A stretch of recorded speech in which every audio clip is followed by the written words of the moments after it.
विनंती आहे की त्यांनी पुढे यायचं, आंदोलन महिलांनी पुढे यायचं, पुढे पुढे पुढे जागा आहे आपल्यासाठी। थांबा थांबा, आगसकर कुटुंबियांना आत येऊ द्या, फक्त ब्लॅक शर्ट घातलेले आगसकर कुटुंबीय त्यांना आत येऊ द्या। आगसकर आई आहेत त्यांना येऊ द्या, त्यांना येऊ द्या। आगसकर कुटुंबियांना ब्लॅक, एक सेकंड, आगसकर कुटुंबियांना आत येऊ द्या, बाकीच्यांनी कृपया पुढे स्प्रेड व्हा।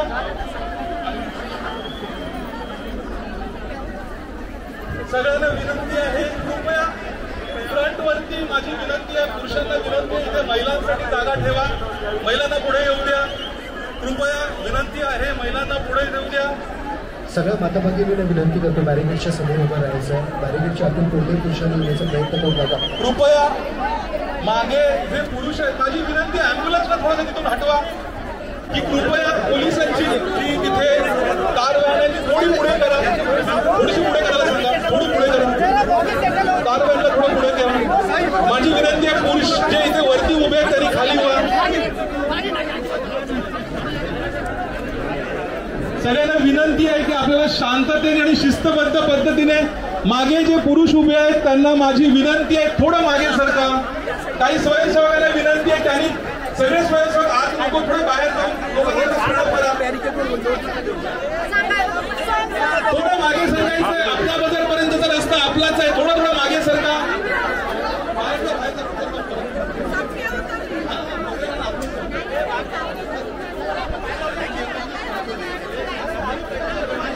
जे पदाधिकारी आहेत त्यांना आज बॅरिकेडच्या आत सोडता येणार आहे, फक्त त्याच मंडळींनी बॅरिकेडच्या आत यावं अशी विनंती आहे। बाकीच्यांनी कृपया, आपण अक्षताला श्रद्धांजली वाहायला आलेलो आहोत, माझी विनंती आहे थोडं एक बेटा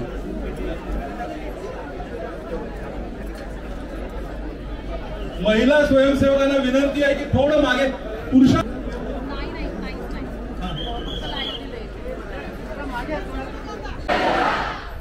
न्याय द्या, न्याय द्या,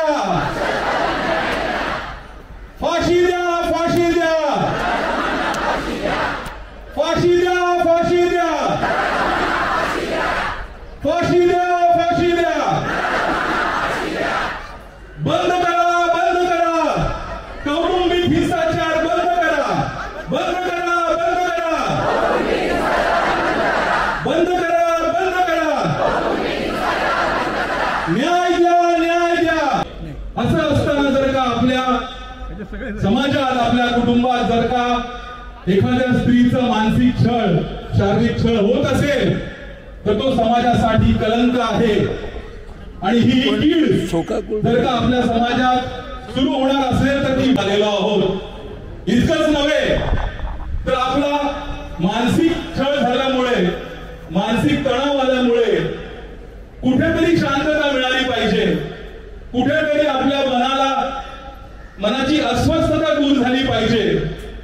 आणि ती अस्वस्थता दूर करण्यासाठी, आपल्या सगळ्यांसाठी जो एक शेवटची होतील म्हणून देवाच्या दारी अक्षतांनी शरण घेतली होती, आणि तिला वाटलं होतं की देवाच्या दारी माझे दुःख, माझ्या वेदना दूर होतील, पण तिला हे माहित नव्हतं की या देवाच्या दारी पुजाऱ्यांचे सोंग घेतलेले काही नराधम तिच्यावरती टपून बसले असतील, आणि तिच्या एकटेपणाचा, तिचं मानसिक स्वास्थ्य बिघडलेलं वेदना दूर करण्यासाठी गेली होती। त्या अक्षताची झाली नाही, ती हत्या आपल्या विश्वासाची झाली, आपल्या श्रद्धेची झाली, आपल्या आस्थेची झाली। आणि कुठेतरी आपल्या विश्वासाला, आस्थेला तडा देणारे, आपल्या अक्षताला आपल्यापासून हिरावून घेणारे जे नराधम आहेत, या नराधमांना तातडीने फाशीची शिक्षा झाली पाहिजे, त्यासाठी आज आपण इथे जमलेलो आहोत। आणि त्याचबरोबर ते कसं होईल, शांत बसायचं नाही, मात्र आपल्या वेदना, आपली व्यथा आपल्याला सहनशील मार्गाने, शांततेच्या मार्गाने आपल्याला शासनापर्यंत पोहोचवायचंय। आणि मला सांगायला समाधान वाटतंय की आपल्या ज्या वेदना आहेत त्या शासनापर्यंत पोहोचतायत। आपले जे सर्व नेते आहेत त्यांनी वेगवेगळ्या माध्यमातून त्या वेदना शासनापर्यंत पोहोचवण्याचा प्रयत्न केलेला आहे। म्हणून या धार्मिक लोकांची आस्था पुरा महाराष्ट्र जाईल, पुरा देश आहेच, परंतु त्या गोष्टीचा जितका धिक्कार करावा तितका तो कमी आहे।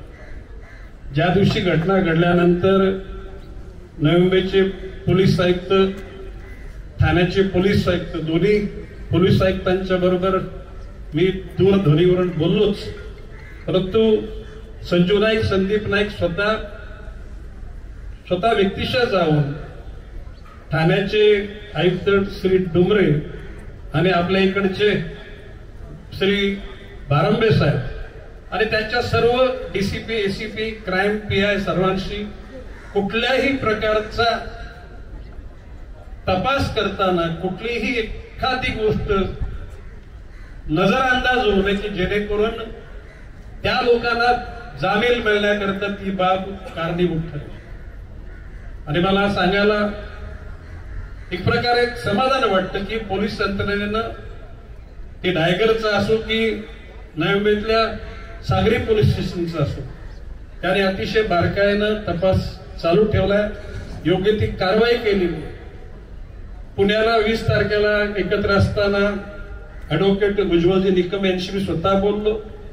त्यांनी सांगितलं की माननीय गृहमंत्र्यांच्या माध्यमातून डीजीना त्या ठिकाणी सांगितलं तर त्या ठिकाणी माझी नेमणूक होईल आणि मी स्वतः अतिशय सद्भावनेतून या प्रकरणाकडे बघणार. माननीय मुख्यमंत्री एकनाथजी शिंदेना मी पत्र दिलंच. उपमुख्यमंत्र्यांनी, गृहमंत्री देवेंद्र संख्येने अतिशय शिस्तबद्ध शोकाकुल भावनेतून कोपर करण्यामधून आपण शिवाजी चौकापर्यंत आलो. या ठिकाणी धर्म, जात, पंथ, वर्ण, वर्ग आणि पक्षाच्या पलीकडे जाऊन वेदने करता त्या ठिकाणी सर्वजण एकत्र आलो. न्याय उशिरा मिळणार असेल तर त्याला अर्थ नाही. न्याय लवकरात लवकर मिळाला पाहिजे. आणि मी विश्वासानं सांगतो, मगाशी उज्ज्वल निकमांच्या बुद्धी कौशल्याचं या ठिकाणी वर्णन करताना सांगितलं, हे प्रकार म्हणजे आपल्या शहरातल्या, आपल्या जिल्ह्यात, आपल्या राज्यात, आपल्या देशात आणि जगाच्या पाठीवर सुद्धा अशा प्रकारचा अत्याचार करणारा माणूस त्या कायद्याच्या कक्षेतून सुटता कामा नये. याकरता आपण सतर्क राहिलं पाहिजे. ज्या सगळ्या विविध पक्षाच्या लोकांनी ज्या भावना व्यक्त केल्या, त्या भावना त्या अक्षताला न्याय देण्यासाठी निश्चितपणे कारणीभूत ठरतील. आणि आपण सगळ्यांनी 1 मिनिट उभं राहून अक्षताला श्रद्धांजली वाहावी अशा प्रकारची विनंती करतो.